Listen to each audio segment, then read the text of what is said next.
I'm Jamie Seeker, and this is What It Takes. Each episode, I sit down with real business owners to talk about their journey, the wins, the challenges, and everything in between. Let's dive in. Hey everyone, and welcome back to What It Takes. This is the podcast where we dive into the real stories behind building a business, from the bold ideas to the late night pivots and everything in between. I'm your host, Jamie Seeker, and today's guest is someone who's been quietly and sometimes not so quietly shaping the future of tech in the last 3 decades.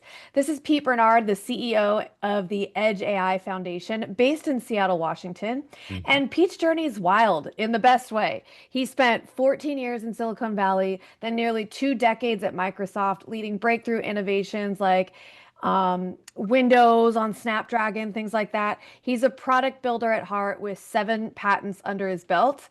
But what really stands out is his deep belief in giving back, whether it's through mentorship at Boston University or building global tech communities through the Edge AI Foundation. So, in this episode, we talk about what it actually takes to build tech that changes industries, how to lead with clarity and vision, and why staying grounded in purpose and people matters more than ever in the fast moving world of innovation. So let's jump in. Hi, Pete. Welcome to the show. Hello. Yes, good to be here. Thanks for that intro. Appreciate it. Yeah. You've been part of some massive shifts in tech over the years. Let's take Yeah. it back. How did your Mm. career get started, and when did you realize innovation would be kind of your lane? Yeah, no, it's a good question. I got involved in a lot of kind of computer technology in the early days. Actually, when I was in high school, I grew up in New Jersey and just got involved in stuff. Actually started my first kind of venture into entrepreneurship. I started a software company when I was in high school. And we were moving like mainframe computer software onto PCs at the time. And we did that for some. But I grew up in an area of North Jersey where there was a lot of corporate headquarters. And so, yeah, people, parents, friends of parents knew people in that space. And so they knew that I did that stuff. So a friend of mine and I did that. Then I went to Boston University. I got a degree in computer engineering there. I started working kind of in the firmware development space in the Boston area. And then one day, someone came by our cubes and said, "Hey, who wants a free one-way ticket to California? Because we're going to open up an office in Santa Clara." And I said, "I'll take one of those." So they packed up my stuff in Boston and moved to the Bay Area. And I spent, like you said, about 14 years there I did development work, and then I ended up doing product management, product development work. And then I did a startup and a few different startups and small companies from there. And at one point, one of the startups we had was doing some stuff with Microsoft. And they were starting to get into like the phone space and device space, which is kind of what we were doing, embedded Java and some weird stuff. And so they said, "Why don't you just come up here and work on our phone stuff?" And so then my wife and 3 kids, we moved up. The youngest was a baby, 6 months old. We moved up here like 20 years ago. And so I spent like 18 years with Microsoft doing, like I said, product development, mostly in like kind of the device space.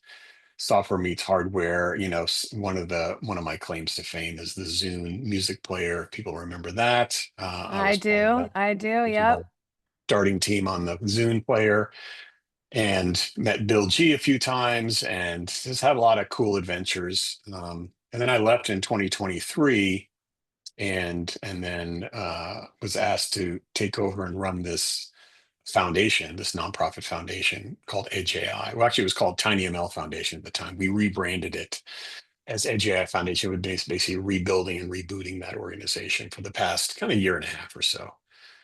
So yeah, there's been a lot of things going on over the past few Yeah. days. So now you're here. No big deal. Yeah. No big Well, deal. I Yeah. think that 20 years in California took the New Jersey, Boston accent right away Yeah, from you. I've been So I've been de-accented quite a bit. you have. I was like, really? You grew up in Jersey? That's Yeah, yeah, interesting. yeah. Well, you've led products that have reshaped entire categories. I mean, you mentioned Mhm. Zoom, Windows Phone. What's the Mhm. difference between launching something cool and launching Yeah. something that actually sticks? Yes. I mean, I've launched some cool things that have lost a lot of money. So let me put it that way, that were really cool and a lot of fun, but not good businesses in retrospect. And then sometimes you launch things where, it just catches fire, and I think part of it is some of it is timing in the market. I was just on a call earlier today about, you know, predictions of tech, and it was like, well, is it next 3 years, the next 5 years, 10 years? I'm like, well, that's really the question for a lot of folks is you kind of know where things are heading and what's going to happen, but you don't know exactly when it's the right time in the market. And in fact, Microsoft has a history of that, of kind of introducing like tablet computing and all kinds of stuff kind of really early, and it was really sucky. And then it got really good later after they left the market and someone else picked it up, right? So, but no, it really starts with kind of understanding the value proposition and like who's your audience and what is the problem you're trying to solve.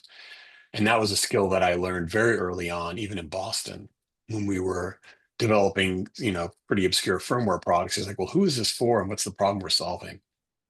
And if you can Yeah. be clear on that and actually talk to those customers and understand sort of what they need, then you can build the right thing. Um, so quite often we, as entrepreneurs, especially in the tech world, we sort of fall in love with the idea or fall in love with the product and sort of convince ourselves we're building the coolest thing ever. And meanwhile, there aren't any customers that are necessarily asking for that. So, that's part of it is like just taking a step back and not falling in love with your own ideas.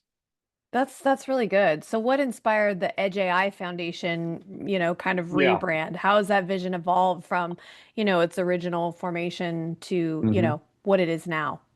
Yeah, so it started as a group of folks getting together and more on a research side to sort of figure out how do we run AI workloads in very resource constrained environments, which was great. And that started about 2018, 2019.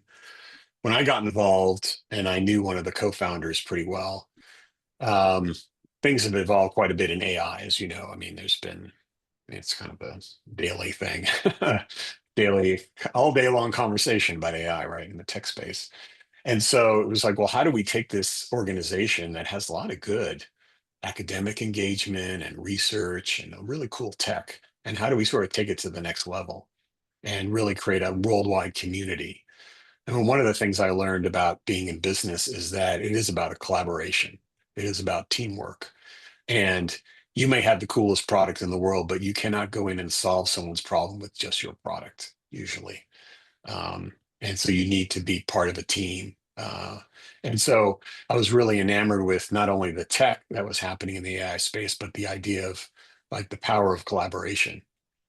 Could we actually all work together to sort of accelerate this AI tech in the edge and not only accelerate the business, but also the education part of it? So we have a big scholarship fund. We do a lot of underwriting of educational programs. And one of our values is around empowerment through knowledge. And everyone can be empowered through knowledge, whether you're a student or you're a latent career worker trying to retrain yourself, or an executive or a business leader. Having the knowledge to make good decisions and make investments is really empowering. And so we really try to not only accelerate the business, but also empower people through new knowledge, new educational programs, and things like that.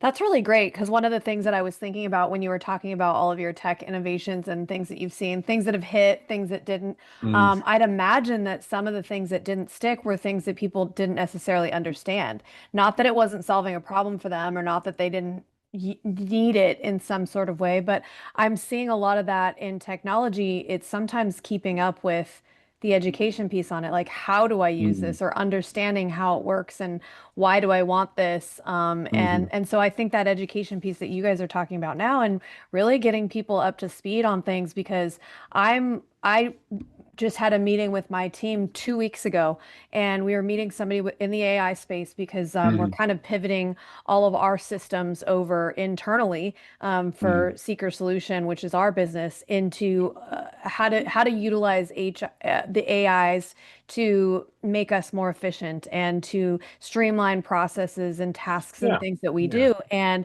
we were learning things that, I'd like to say I'm tech savvy, and Mhm, kind of keeping up on these innovations, but I'm like, how come? how come I don't know any of this? Why aren't we learning these things? Why isn't this common Yeah. knowledge and why isn't everyone using it?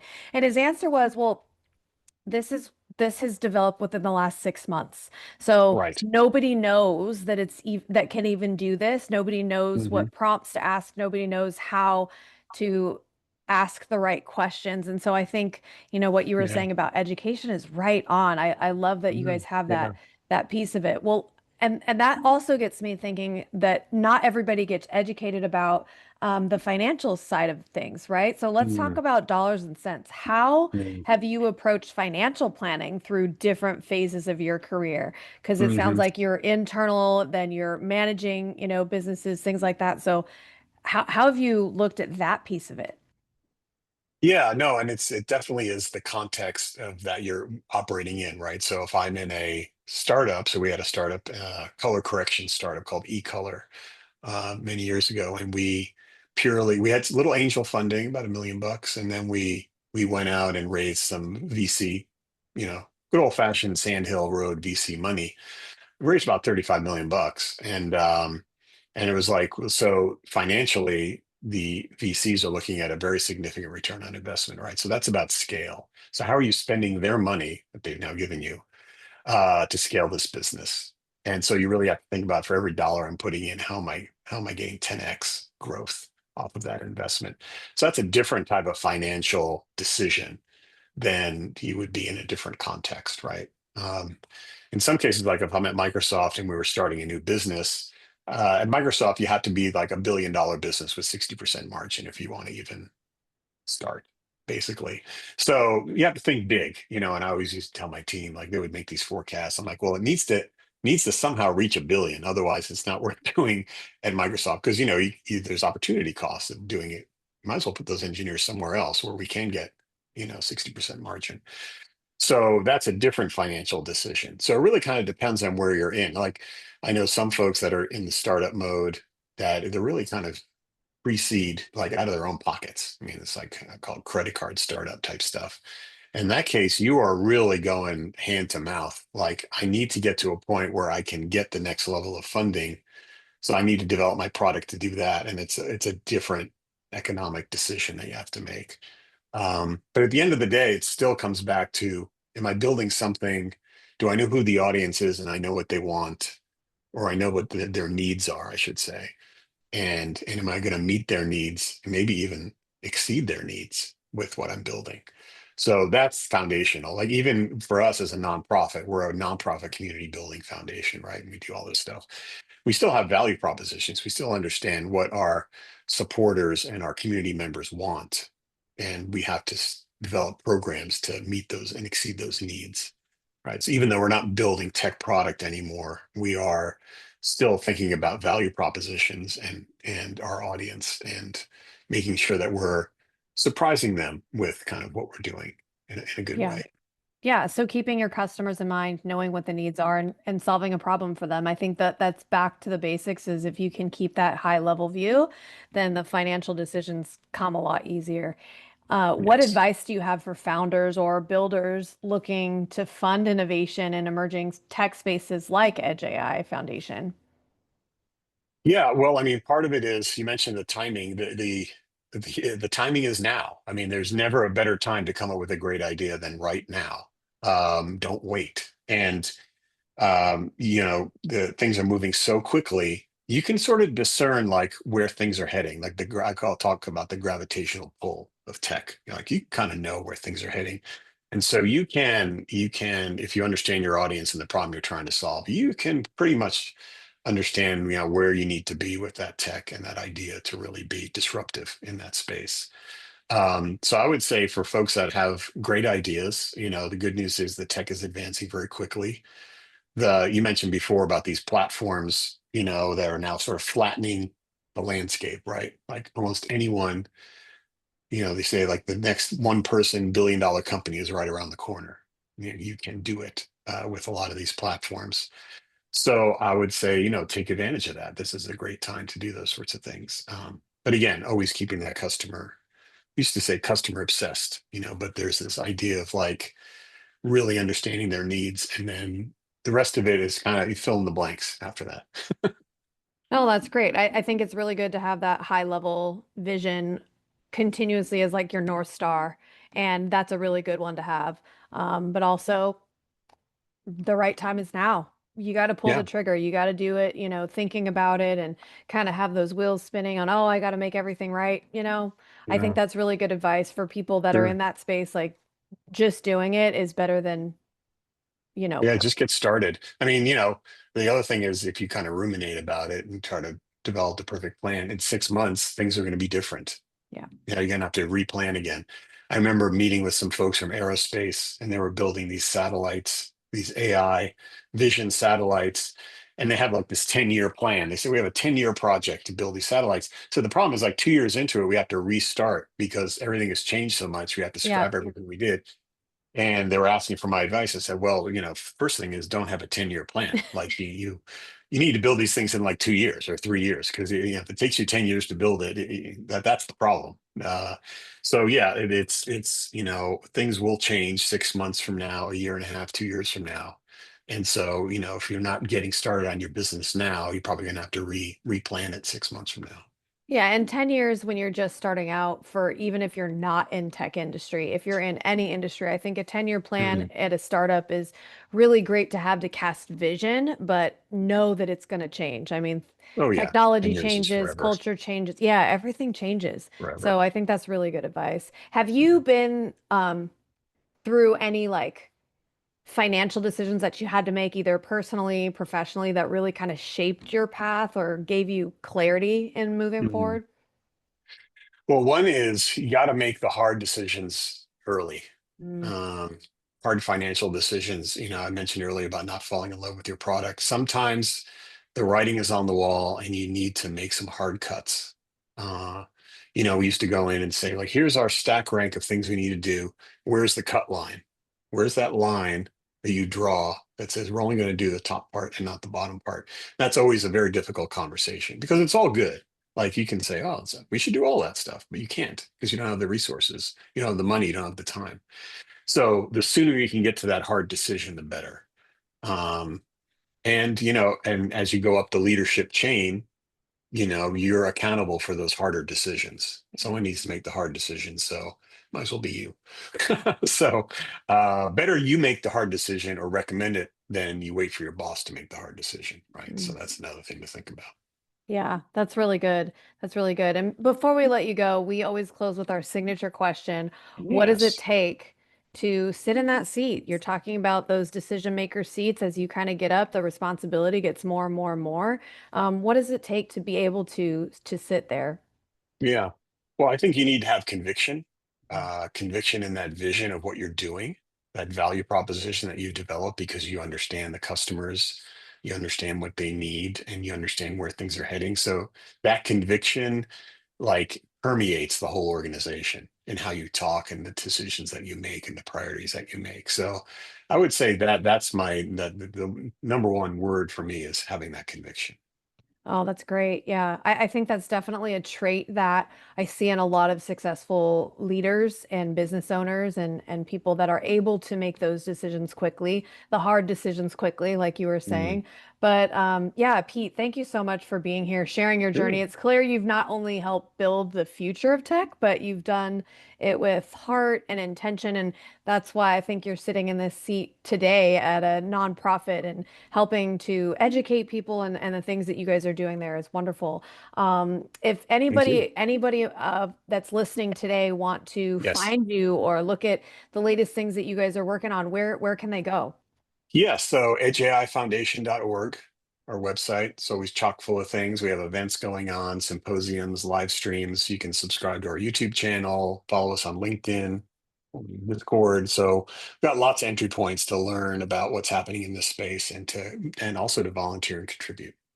Yeah, and if they want to get in touch with you, are you on LinkedIn? Yeah, I'm on LinkedIn. All I'm right, there. sounds good. Well, we'll drop those links in the show notes as well. And as always, if you've loved this episode, share it with someone who needs to hear it. We'll see you next time on What It Cool. Takes. Would you or someone you know like to be featured on this podcast? Our applications are now open. Apply today at seekersolution.com and click on the podcast link to get started.